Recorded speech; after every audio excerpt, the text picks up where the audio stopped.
To be honest, I've said this. I don't think Black Panther needed to be changed at all. I thought balance-wise, he was in an absolutely perfect spot. Buffing it? Oh, so this is the buff we were talking about. You have to actually be joking right now. Am I getting punked? Okay.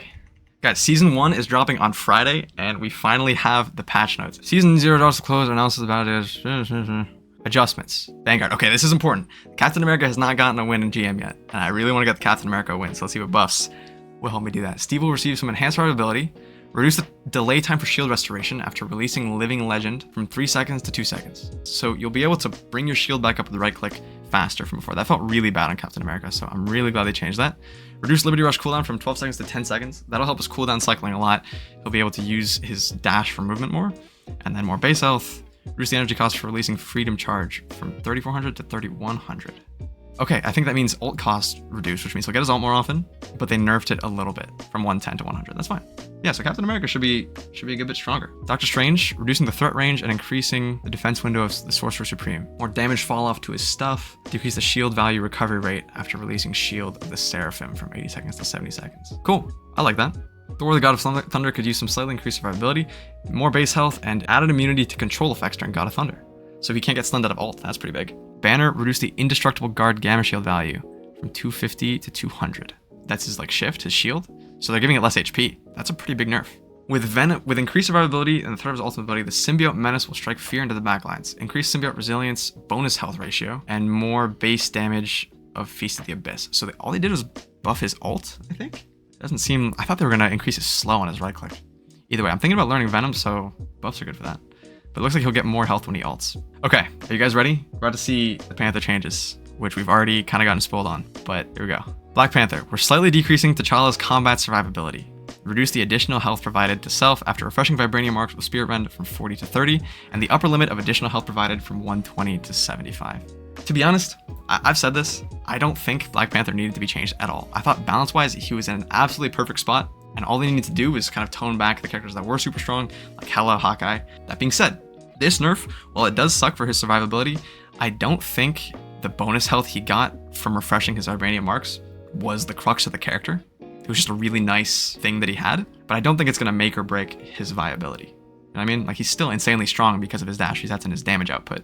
And if he's more of a glass cannon, he's more of a glass cannon. That's honestly fine with me if that's what they're going to change. And if they nerf other people around him, I think this is going to be a really good Black Panther patch. Ultimately, at high elo, the whole point of Black Panther is to engage in a way that reduces how much damage you take regardless. So him getting 10 less HP and being able to build math 45 less HP, not that big of a deal. But let's look at some of the other changes because I want to see how they nerfed Hela and Hawkeye. Black Widow. Natasha was very much in need of optimization when evaluating the release experience of her abilities, as well as a slightly increase to the threat of her ultimate ability. Increase the range of the first effective Edge Dancer from a 3-meter radius to a 5-meter radius. Edge Dancer, is that her melee? Reduce the time required for Fleetfoot to recover from 0 stamina from 12 to 4 seconds? Holy! So now she's gonna get her stamina back 3 times as fast. That's insanity. Holy hell. Reduce the time required for Electroplasma Explosion to reach maximum power from 1 second to 6 seconds. I honestly have no idea how it all works, but cool. Black Widow buffs. You never see a Black Widow really. I've heard that some people play her in high elo, but you never see a Black Widow. So her getting buffs, I think that's fine. Okay, next, Hawkeye. Will be decreasing the medium long range damage capability, reducing the threatening combat radius, and slightly improving the close combat resistance for the Avenging Archer. Slightly reduce the spread angle between every 2 blast arrows. Reduce the triggering distance of passive ability Archer's Focus from 60 meters to 40 meters. Reduce the maximum additional damage of the passive from 80 to 70. So if I'm not mistaken, he'll still one-shot squishies. I don't know what his max damage was, but the 60 to 40 meters is pretty big, because that means he's not going to be able to charge up to full unless he's 30% closer. So he's going to have to put himself more at risk. He's not going to be able to just one-tap people from halfway across the map. This is a good change. And you can't really take away the one-shot from him. They tried that with Overwatch with Hanzo, and it was just made him unplayable. So unfortunately, if you're going to have the bow and arrow guy, he's got to have a one-shot. All right, the moment we've all been waiting for. No way. The Goddess of Death has been a menace and will slightly decreasing her combat strength. Reduce base health from 275 to 250. Look, to say slap on the wrist is the biggest understatement of this entire patch. But if she's losing her seasonal damage buff, if they talk about it later in the patch, that'll be big. The other thing to think about, something that's a lot of people might not realize with small changes like this, 275 to 250, you know, like 80 to 70, all this kind of stuff, is it changes breakpoints. Breakpoints are essentially the threshold you have to hit to make something happen, like get a kill. So while 275 to 250 might not seem that significant, for someone like Black Panther, 250 means that you kill with 2 spears and 2 dashes. That means that you could hit the Chasm combo and one-shot a Hela before she has time to react. That's a pretty big deal. So don't knock it, but this is crazy, considering how oppressive she was. Magic. The Queen of Limbo needed an increase to her threat after unleashing her ultimate ability.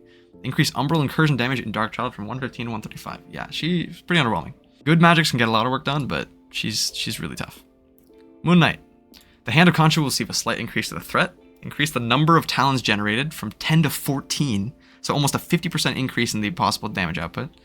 Increase the explosion radius of each talon from 4 meters to 5 meters. So a 20% increase, 25% increase to its effective range. That's a scary change. That's a really scary change. His ult is already so strong if you pair it with someone like Groot, and if you place it really well, it can be really strong. This change adds so much damage output to this ult because it's already one-shotting people. Namor. We're optimizing the throwing feel of Namor's eggs. Adjusted the throwing feel of Monster Spawn and Frozen Spawn. Now I can more accurately throw them. Okay, I mean, people were saying Namor buff. That's not that big of a buff. That's whatever. Psylocke. We'll be providing more options for other heroes to counter the Demon Slayer's ultimate. Now Dance of the Butterfly will check for barriers. Interesting. I don't actually know what that means, check for barriers. Like, it's not going to attack someone who's barriered? Or it won't go behind shields? Now, Psylocke has been terrorizing lobbies, so this also feels like a little bit of a slap on the wrist. I think won't go behind shields. That's cool. That's actually a really cool change. I like that a lot. Punisher. There's no way. We're slightly increasing the damage capability of Frank's weapons? Yeah, when I look at Punisher, that's the first thing I think he needs is more damage. What is happening? Scarlet Witch. We're increasing Wanda's combat strength when she's facing duelists or strategists. Increase Chaos Control's fixed damage from 50 per second to 60 per second. Reduce the percentage damage per second from 5% to 3%. Increase Chthonian Burst's projectile damage from 30 to 35. That seems fine. Scarlet Witch is another character you don't really see in high elo, so I think she's probably due for buffs. Unfortunately, she is a pretty horrendous low elo pup stomper, so this is not going to be good for our friends in gold and below. Storm, one of the massive underperformers in this game, I think. So the Weather Witch needed an overall increase to her damage capability. We're also optimizing the feel of her left-click projectile and the release experience of her ultimate ability. Increase Windblade projectile speed from 100 meters per second to 150 meters per second, and left-click damage from 50 to 55.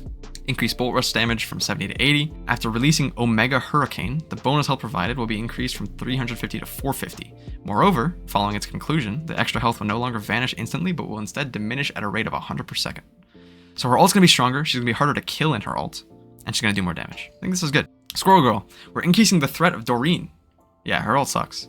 Addition of a new effect to the unbeatable Squirrel Tsunami. The squirrels will rush towards the nearest enemy, instead of bouncing randomly. That's a cool change. You would always see Squirrel Girl ult, and then the ult just goes into Timbuktu, and you never see it again. So this is a good change. Reduce the Squirrel Girl Tsunami health from 600 to 300. That's also a good change, because it means that while it's going to be targeting people, there's more counterplay. So this is a really nice give and take that they're doing here. I like the approach. Otherwise, like in general, auto aim abilities are pretty frustrating. Winter Soldier will be adjusting Bucky by decreasing his long-range combat strength and increasing his survivability in medium close-range combat. Increase the bonus health provided by Bionic Hook and Tainted Voltage by 10. Increase Rodder Stern's projectile damage by 5. Reduce the area damage by 5 and reduce decay from 65% at 40 meters and to 60%. Increase base health from 250 to 275. I think them buffing Bucky is a little insane. We can be honest about that, right? Like, he was like a top 4, top 5 DPS. I'm not too sure about that. But in general, yeah, I agree. These do seem to be pretty solid patch notes so far, other than the Black Panther nerf, of course. Wolverine. Logan will receive an increase to basic combat strength, but a slight decrease to the additional survivability after activating Undying Animal. 50 more health and reduced damage reduction ratio provided by Undying Animal by 10%. That's fine, I guess. He has more health. Yeah, I'm not a Wolverine player, but I do like the decrease in damage reduction because damage reduction is annoying. Okay, Strategist. Cloak and Dagger. They'll receive an increase to their healing capability as well as an expansion of the coverage area. So we saw this. This is annoying. Maybe Cloak and Dagger needed a buff, but adding an entire extra dash to her ult is crazy. Jeff the Landshark. Another middling support that gets outshined by Mantis and Luna. Will be adjusting the range for his ultimate ability, so now better fits the warning marker. That's good. In addition, we'll also be increasing his healing capability. So many times I've been outside the marker and gotten hit by it, so that's really, really good. Increase the healing of Joyful Splash from 140 to 150 seconds. I like these changes. He's pretty weak right now. I mean, people get value on him with flanking Jeff the Landshark strats, but definitely his healing needed some help. Next, Luna Snow, probably the strongest support in the game. While we've enjoyed her dropping the base, we've made adjustments to Luna's ultimate to prevent players from abusing its healing capabilities. They increased the interval from 0.1 seconds to 0.5 seconds. That's a huge change. You can't spam damage and healing and get the effect of both. You have to kind of decide. And a half second is a long time in a fight. So this is a great change. Great change. I wish they had maybe decreased the healing. In general, the fact that Mantis and Luna and Loki, if he copies their ult, and Cloak, if she stacks her ult, get to just prevent people from dying for the duration of their ult, it's unfortunate game design. I can understand why it exists, but Luna ult lasting 12 seconds is unforgivable. Mantis.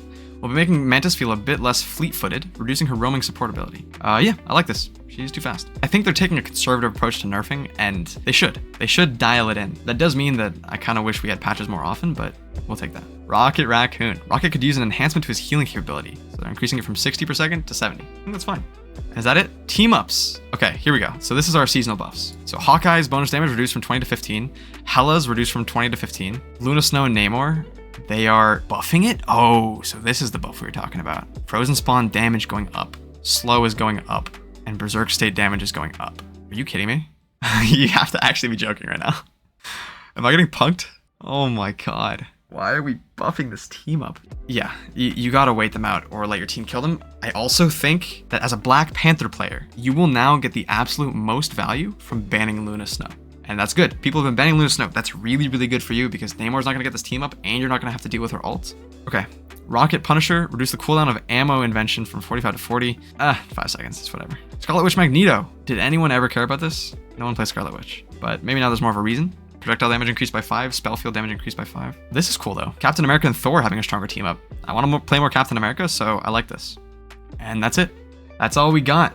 So biggest takeaways, I'm not that worried about the Panther nerf. I am worried about Luna Snow being in the game and buffing Namor and still being insanely strong. So we're definitely putting Luna on the perma ban list, but it just means we'll have to play Black Panther cleaner. He's not going to get as much overhealth on his dashes, but that was never the most important part of his kit. It was always the dash resets, flanking, taking good engages, and as long as we keep doing that, Panther should still be super playable, so I'm not worried. But there you go. That's the patch notes. I think it's going to be a mixed bag for Black Panther. There's going to be good parts and bad parts, but in general, still super playable, still really strong. Maybe bumped down from S tier to A tier, but I'll still always believe he's S tier. Okay, that was fun. That'll probably be, could edit that down in a day. I mean, I can edit that down after stream and just post it tonight. Easy views, easy content.